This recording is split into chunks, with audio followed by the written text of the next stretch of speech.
Hey guys, my name is Elijah, and in this tutorial I want to show you how to change frame rate in Premiere Pro. So it's very simple. First thing you will need to do is to go over to your timeline. So find it in your project right here. If you don't see project right here, click this drop down arrow and click on project. Then go over to timeline. It has this icon, right click it, go down. When you can see sequence settings, click on that.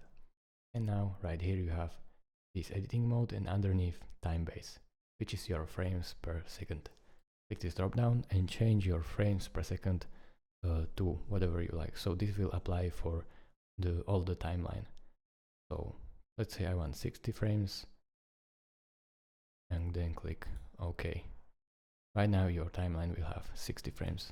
As you can see, when I scroll through here on this number, I can go all the way to 60.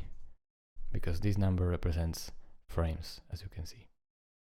So now my video is 60 frames per second, although it's not, because it's 24, but I can move between them very smoothly, as you can see. So the animation will be smooth, or whatever I want to add on top of it will be smoother. Thank you guys for watching. If this video was helpful to you, consider subscribing and liking this video, and I will see you in the next tutorial. Bye bye.